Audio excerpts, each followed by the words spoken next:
तो welcome class, welcome to the new lecture जिसका नाम है हिपेटोसेलुलर कार्सिनोमा। ठीक है, लीवर कैंसर। हम लीवर कैंसर स्टार्ट करते हैं। यहाँ पे आपको इमेज के अंदर दिख रहा होगा, एक तरफ है हेल्दी लीवर, एक तरफ है कैंसर वाली लीवर। कैंसर के लीवर के अंदर आपको दिख रहा होगा छोटे छोटे ना पोलिप्स से बनने लग रहे हैं, थोड़े से ट्यूमर टाइप फॉर्मेशन हो रहा है। ठीक है, चलो स्टार्ट करते हैं लीवर कैंसर। ठीक है, तो लीवर कैंसर के स्टार्ट करने से पहले आपको ये पता होना चाहिए कि लीवर एक प्राइमरी साइट ऑफ मेटास्टेसिस है कोलोरेक्टल कैंसर के लिए। कि अगर कोलोरेक्टल कैंसर कभी भी मेटास्टेसाइज होएगा, वो यानी वो एक जगह से उठ के कहीं दूसरी जगह पे जाएगा, तो सबसे मोस्ट कॉमन साइट लीवर रहेगी। और ना सिर्फ कोलोरेक्टल कैंसर की, सारा जीआईटी के अंदर कहीं पे भी कैंसर है, मोस्टली जीआईटी के अंदर अगर वो मेटास्टेसाइज होएगा तो सबसे पहले ज़्यादातर वो लीवर के पास ही मेटास्टेसाइज होता है। उसका कारण क्या है? एक हिपेटोपोर्टल सर्कुलेशन होता है जिसके अंदर सारा न्यूट्रिशन रिच वीनस ब्लड पहले लीवर के पास आता है और लीवर के बाद हार्ट के पास जाता है। तो इस वजह से लीवर के पास आने की वजह से हर ब्लड का कैंसर भी उसके साथ आ जाता है। ठीक है, तो स्टार्ट करते हैं हिपेटोसेलुलर कार्सिनोमा। ठीक है, सबसे पहले लिखते हैं it is a primary site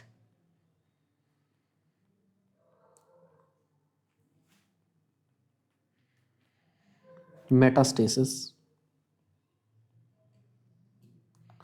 of colorectal cancer.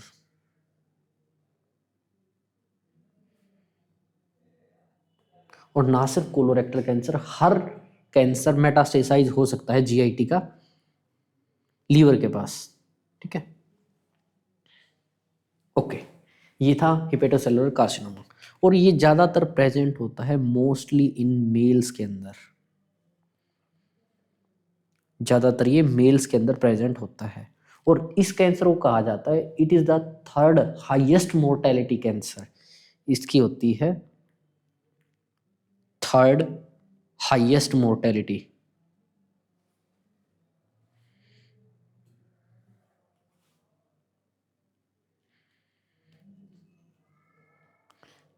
इस कैंसर की होती है सबसे थर्ड हाईएस्ट मोर्टेलिटी। अब आप पूछोगे भाई फर्स्ट और सेकंड सर कौन सा होता है? तो देखो, जो सबसे हाईएस्ट मोर्टेलिटी वाला कैंसर होता है ना, फर्स्ट हाईएस्ट मोर्टेलिटी वो होता है लंग्स। और सेकंड हाईएस्ट मोर्टेलिटी होती है कोलोरेक्टल कैंसर की, जो मैंने आपको पढ़ा दिया है, कोलोरेक्टल कैंसर। इसकी होती है सेकंड हाईएस्ट मोर्टेलिटी। ठीक है, अब आप पूछोगे कि सर वर्स्ट प्रोग्नोसिस कौन से कैंसर का होता है, कि वो कौन सा कैंसर होता है जिसके अंदर जिंदा बचने के पेशेंट के चांसेस सबसे कम होते हैं? तो देखो, ऑब्वियस सी बात है, जो कैंसर सबसे लेट डायग्नोस होएगा उसके प्रोग्नोसिस उतना ही वर्स्ट होएगा। तो जो सबसे वर्स्ट प्रोग्नोसिस होता है ना,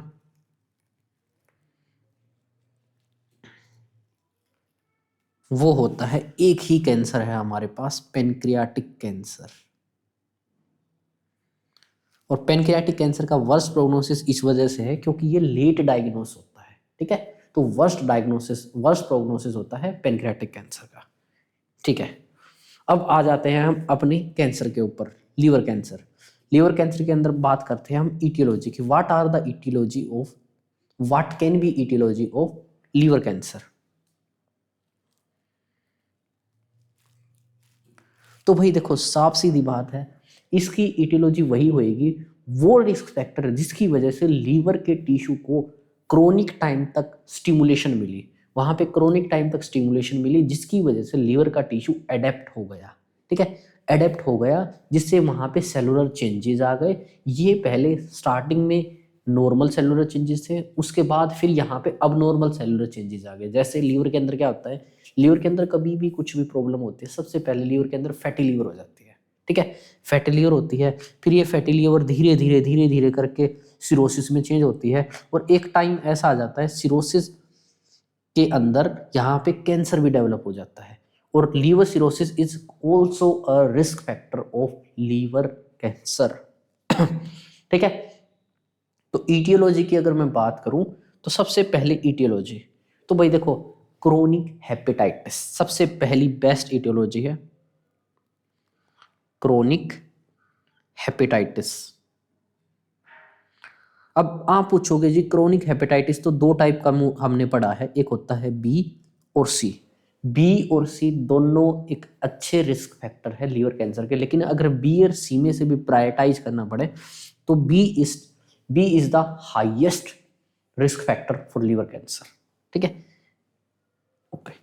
क्रोनिक हेपेटाइटिस के बाद अब एल्कोहल लीवर डिजीज। अब कोई पर्सन एल्कोहल लेता रहेगा तो एल्कोहल का सबसे ज्यादा इल इफेक्ट लीवर पे पड़ता है, थोड़ा पेनक्रियास पे पड़ता है। तो कोई भी पर्सन एल्कोहल लेगा तो लीवर के ऊपर इफेक्ट पड़ेगा ही पड़ेगा। ठीक है, तो सेकंड रिस्क फैक्टर होएगा chronic alcoholic disease. Chronic alcoholic disease.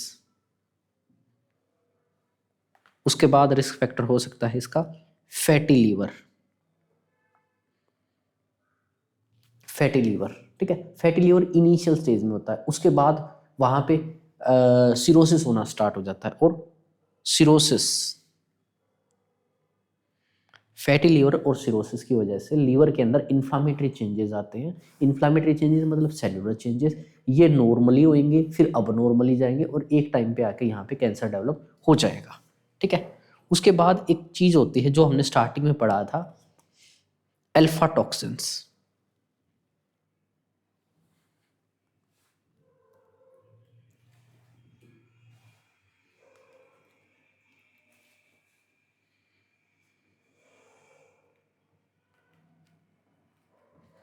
Alpha toxins एक फंजाई होती है एस्परजिलस नाम से, उसके अंदर से अल्फा टॉक्सिन्स रिलीज होते हैं और ये अल्फा टॉक्सिन्स लीवर के अंदर जाके एक्यूमुलेट हो जाते हैं और वहाँ के सेलुलर चेंजेस करना स्टार्ट कर देते हैं। तो अल्फा टॉक्सिन्स भी एक मेजर रिस्क फैक्टर है। ठीक है, ये अल्फा टॉक्सिन्स क्या होते हैं, एक बाई प्रोडक्ट होते हैं, जो फंगी होती है ना, फंगी रिलीज करती है। फंगी का नाम होता है एस्परजिलस फंगी। ठीक है, by Aspergillus fungi.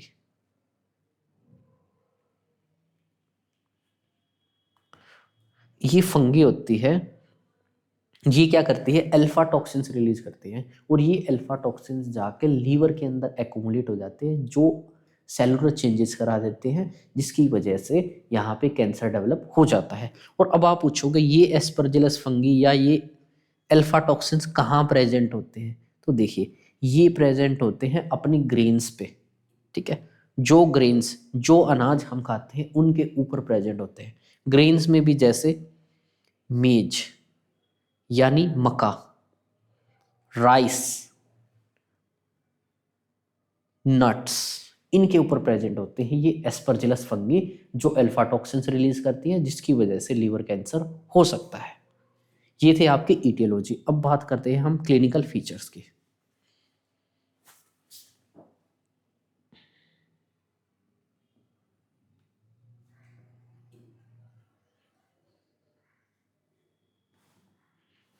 Now we talk about the clinical features. Clinical feature या साइन एंड सिम्टम। तो देखो, लीवर के अंदर कैंसर हुआ है तो लीवर का सारा फंक्शन अल्टर हो जाएगा, सारा फंक्शन कम हो जाएगा, डिक्रीज हो जाएगा, जिसकी वजह से लीवर फेल हो सकता है। और लीवर फेलियर की वजह से जितने भी सिम्टम्स आएंगे लीवर कैंसर के अंदर भी ऑलमोस्ट सेम ही फंक्शन, सेम ही फीचर्स आएंगे। ठीक है, जैसे हम कह सकते हैं, सबसे पहले तो देखेंगे, सबसे पहले लिखेंगे failure in liver function.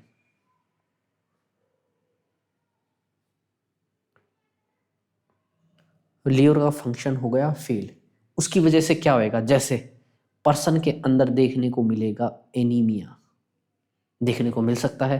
Person के अंदर देखने को मिलेगी एसाइटिस। क्यों भाई, एसाइटिस क्यों देखने को मिलेगी, एसाइटिस मतलब फ्लूइड एक्यूमुलेट हो जाएगा पूरी बॉडी के अंदर, पूरी बॉडी के अंदर, अब पूरी बॉडी के अंदर फ्लूइड एक्यूमुलेट हो जाएगा। क्यों, क्योंकि ओनकोटिक प्रेशर डिक्रीज हो जाता है। ओनकोटिक प्रेशर डिक्रीज क्यों हुआ, क्योंकि एल्ब्यूमिन की कमी होगी। एल्ब्यूमिन की कमी क्यों हुई, क्योंकि लीवर का फंक्शन कम हो गया। लीवर एल्ब्यूमिन रिलीज करता है और एल्ब्यूमिन ओनकोटिक प्रेशर को मेंटेन कर रहा है, और लीवर के अंदर कैंसर हो गया तो एल्ब्यूमिन रिलीज नहीं हो रहा है, जिसकी वजह से एसाइटिस हो गई। ठीक है, और लीवर के अंदर अगर कैंसर है तो लीवर का साइज बढ़ेगा, यानी हिपेटोमीगैली भी हो सकती है भाई।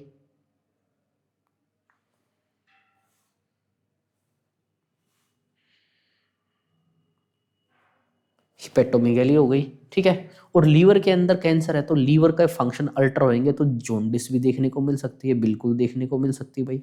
जॉन्डिस यानी पीलिया, जो लीवर के अंदर कुछ भी होता है तो जॉन्डिस तो जरूर हो सकती है, ठीक है। और जॉन्डिस मतलब yellow discolouration of skin, sclera, mucus, ठीक है, ये आपको पता है ही।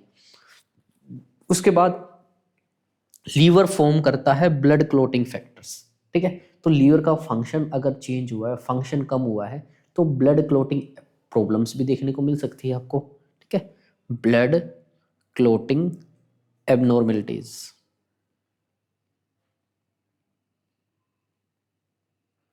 ठीक है, ब्लड क्लोटिंग की एबनॉर्मेलिटीज देखने को मिल सकती है। और लीवर कहाँ पे है? एब्डोमेन में है। तो एडवांस स्टेजेस के अंदर पेशेंट को पेन भी फील हो सकता है, तो कह सकते हैं एब्डोमिनल पेन। ये एडवांस स्टेजेस के अंदर देखने को मिल सकता है आपको, एब्डोमिनल पेन। उसके बाद लीवर एक जीआईटी का पार्ट है, और जीआईटी में कुछ भी होता है तो एक कॉमन से सिम्टम्स आते हैं, क्या? नोजिया, वोमिटिंग, इंडाइजेशन, ये सारे क्लिनिकल फीचर्स कॉमनली आते ही आते हैं। अब आप ये पूछोगे सर इतने सारे फीचर आपने बता दिए, अब इसमें ये बताओ, अगर एग्जाम में ये पूछ ले कि भाई what is the first sign या अर्ली साइन कौन सा होएगा इनमें से, तो अर्ली साइन होता है अनएक्सप्लेन्ड वेट लॉस।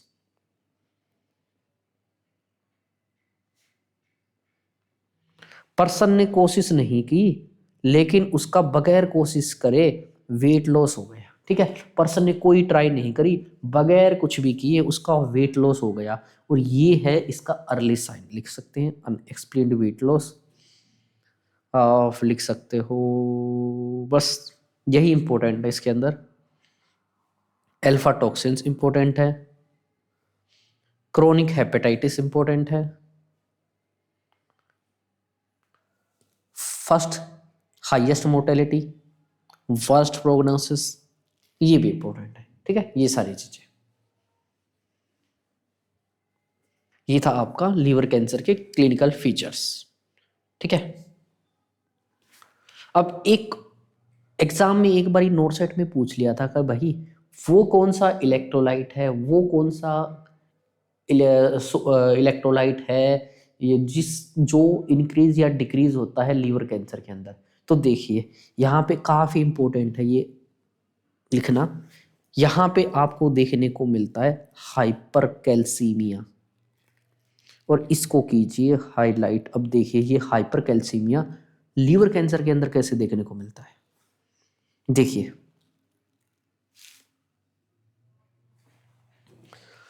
जो लीवर के अंदर ट्यूमर डेवलप होता है ना, वे कुछ ऐसे सिक्रीशंस रिलीज कर देता है जो बिल्कुल आइडेंटिकल होते हैं पैराथायरॉयड हॉर्मोन्स के, ठीक है।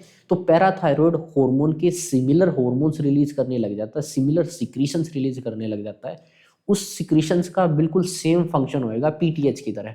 और पीटीएच का काम क्या होता है? ब्लड के अंदर कैल्शियम के लेवल को इंक्रीज कर देना, जिससे क्या होएगा, यहाँ पे पर्सन के अंदर, लीवर कैंसर वाले पर्सन के अंदर हाइपर कैल्सीमिया देखने को मिलेगा। इसके अंदर लिख सकते हैं ट्यूमर रिलीज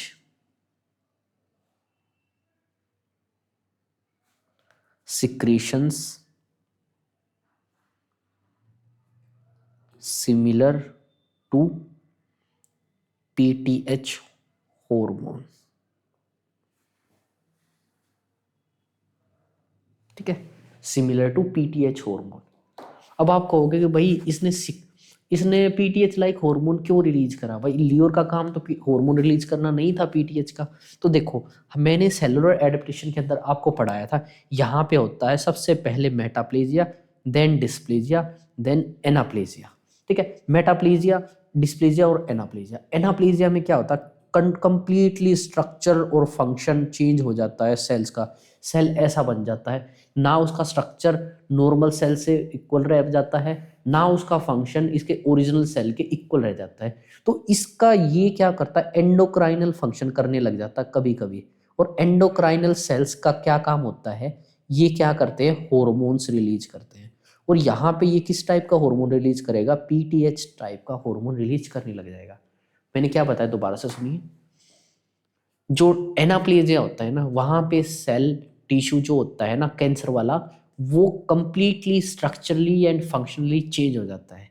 और लीवर कैंसर के अंदर जो ट्यूमर सेल्स होंगे ना, वो एंडोक्राइनल सेल्स के अंदर कुछ सेल्स चेंज हो जाएंगे। और एंडोक्राइनल सेल्स का काम होता है एंडोक्राइनल हॉर्मोन्स रिलीज करना, ठीक है। तो ये हार्मोन रिलीज करेंगे, और ये हार्मोन सिमिलर होता है पीटीएच हार्मोन के, और पीटीएच हार्मोन का काम क्या होता है, ब्लड के अंदर कैल्शियम लेवल को इंक्रीज कर देना। ये था आपका हाइपर कैल्सीमिया जो है इंपॉर्टेंट।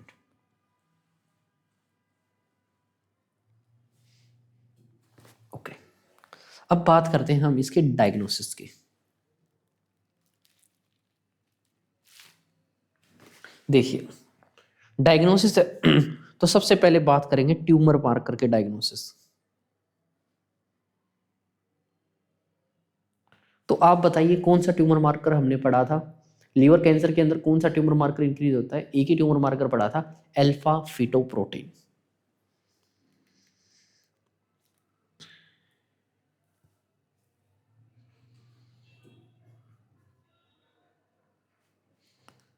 अल्फा फीटोप्रोटीन,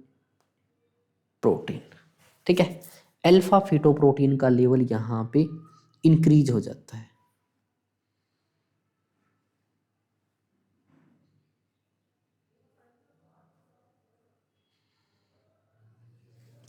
अब अल्फा फीटोप्रोटीन का लेवल भी बात करें तो यहाँ पे इंक्रीज हो जाता है ग्रेटर देन 400 Ng/ml।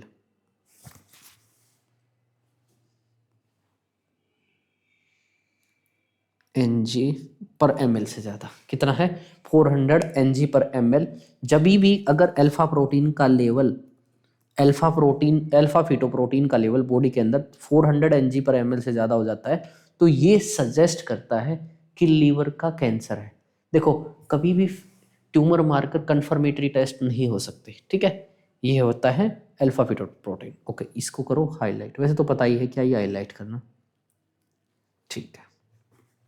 उसके बाद हम कर सकते हैं भाई हिस्ट्री ले लो, फिजिकल एग्जामिनेशन कर लो। फिजिकल एग्जामिनेशन में ये चेक अपने को हिपेटोमेगाली पालपेट करने पे देखने को मिल सकती है, पेशेंट को एब्डोमिनल पेन देखने को मिल सकता है।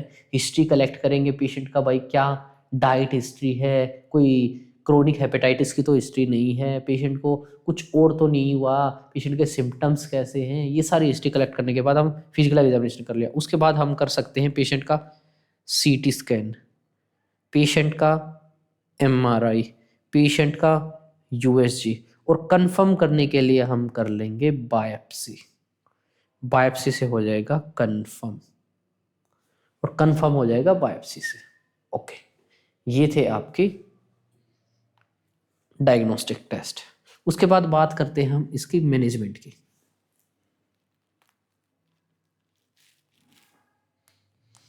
इसका मैनेजमेंट भी कुछ डिफरेंट नहीं है, सिंपल है। यहाँ पे डिपेंड करता है पेशेंट की किस स्टेज पे अपने पास आया है।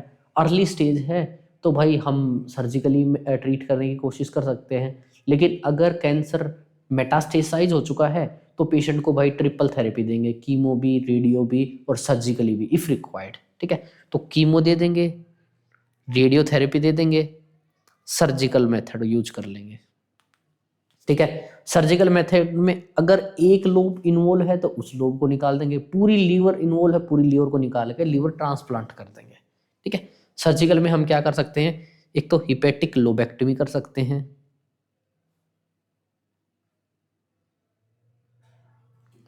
हिपेटिक मतलब लीवर, लोबेक्टमी मतलब लोब का रिमूवल। अपने को पता है भाई ये लीवर होती है, ऐसी लीवर होती है, लीवर के दो लोब होते हैं, एक बड़े वाला राइट लोब, छोटे वाला लेफ्ट लोब। तो अगर राइट लोब के अंदर ट्यूमर है तो राइट लोब को निकाल देंगे, लेफ्ट के अंदर है लेफ्ट के निकाल देंगे, और पूरे के पूरे लीवर के अंदर है तो लीवर को रिमूव करके लीवर ट्रांसप्लांट कर देंगे, पूरी लीवर को रिमूव करके लीवर को ट्रांसप्लांट कर देंगे, ठीक है। पूरी लीवर को रिमूव करके ट्रांसप्लांट कर देंगे। वैसे लीवर ट्रांसप्लांट काफ़ी महंगा और काफ़ी कॉम्प्लिकेटेड प्रोसीजर है, और सक्सेस के रेट भी इसकी कमी होती है। इसलिए आप आजकल हर जगह पढ़ते हो, सुनते होगे भाई किडनी ट्रांसप्लांट होगी, आई ट्रांसप्लांट होगी, बोन ट्रांसप्लांट हो जाती है, लेकिन लीवर कैंसर या लीवर सिरोसिस के अंदर लीवर ट्रांसप्लांट रियरली होती है, क्योंकि थोड़ा कॉम्प्लिकेटेड है, उसका सर्वाइबिलिटी भी कम है और सक्सेस रेट भी कम है, ठीक है, तो कम ही होती है। ओके, तो ये था आपका liver cancer, not much important, other cancer के जितना ये इम्पोर्टेंट नहीं है, जो इम्पोर्टेंट है वो मैंने हाईलाइट करा दिया। Thank you for the class.